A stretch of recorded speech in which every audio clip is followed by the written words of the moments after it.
Excellencies, ladies and gentlemen, it is my honor and pleasure to welcome you as Secretary General of the Blade Strategic Forum and your host at this lunch.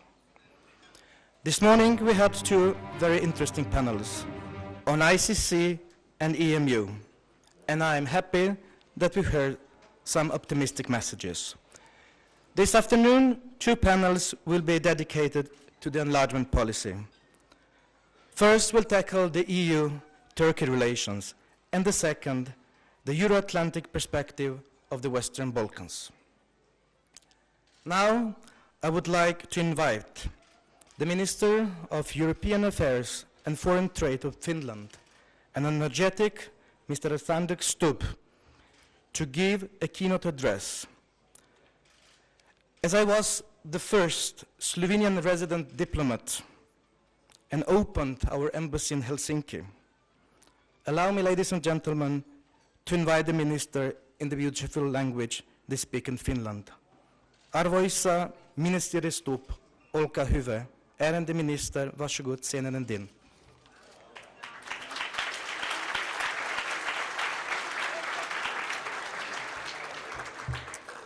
Ladies and gentlemen, ministers, ambassadors, your excellencies, wonderful. I should point out that he was actually speaking in two languages, because in Finland we have two official languages. The first one was Finnish, and the second one was Swedish. Now, with the invitation, I sort of wondered, why the hell am I asked to give a lunch speech here? And I came to the conclusion that it's probably because I'm a Finn. It's my understanding that last year's lunch speech took about 1 hour. And you all know that we Finns, we don't speak much. You know what the difference between an introvert and an extrovert Finn is, right? The introvert, when he talks to you, he's so shy that he looks at his own feet, and the extrovert, when he talks to you, looks at your feet. I'm also fully conscious that I'm standing between you and lunch. And there's an old Swahili saying that never stand between a hippopotamus and a river. So I shall not stand between this seminar and the Bled Lake throughout. And I'll be very brief, and I will try to make 3 points in 5 minutes. Please start drinking, because what I say will sound better. And please start eating a little bit of bread, because that'll calm your blood sugars down a little bit. By way of introduction, I think that the European Union goes through cycles of 10-year crisis. In the 50s, it was about coal and steel. In the 60s, it was about customs. In the 70s, it was about oil. In the 80s, it was about the internal market. In the 90s, it was about the EMU. In 2000, it was about institutions. And in 2010, it's all about the financial crisis. I think that there are, and here are my 3 points, 3 mega trends in Europe right now. Megatrend number 1 is that it's very difficult to take decisions in member states. Governments have fallen ever since the financial crisis began, and we have started to outsource decisions. We let the IMF, we let the Commission, and we let other instances decide for us. Everything that is bad comes from Brussels. Everything that's good is thanks to us.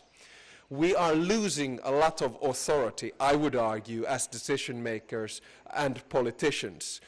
We don't have the same decision-making powers that we used to. And of course, as a liberal and an advocate of freedom, I quite warmly welcome that. But point number 1, very difficult to make far-reaching national decisions. Point number 2, I think we're moving towards an era of what I would call moderate integration.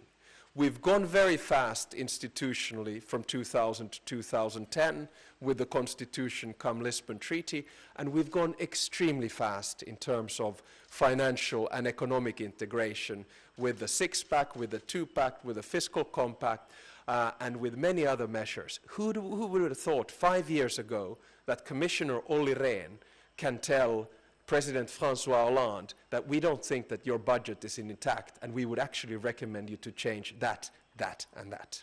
I think that was science fiction 5 years ago. It is not science fiction anymore. It is in many ways reality. So I think we're moving towards a slower period, more moderate period of integration, but this should not stop 4 things. 1, we need to continue integration in the energy market. 2, we need to continue liberalizing the internal market.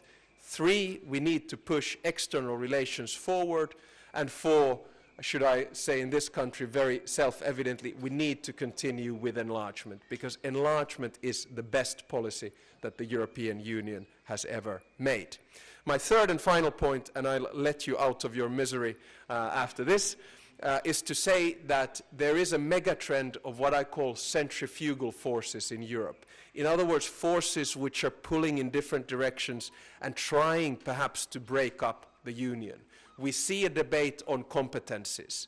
The UK has provided its first report on which competencies should potentially be retracted and which not. The Netherlands has done a similar exercise. I think that these exercises are welcome, and we will probably do something similar in Finland as well. But remember, it is not about the competence, it's about how you use the competence. And I'm a strong advocate of free markets. I think we need to liberalize, not over-regulate Europe. That would be, in my mind, a sensible way to use competencies. And I think, final point here on the centrifugal forces, we have a lot of different anti-European movements, both from the left and the right, all around Europe right now. And they are not left or right. They are most of the time both. They have a common trait, and that is that they are to a certain extent nationalistic, they're anti-establishment and anti-Europe. I believe, on an optimistic note, and coming back to where I started from, that we will have a crisis of 10 years. We have a few more steps to take. I said in the panel, 100 steps, we've taken 70.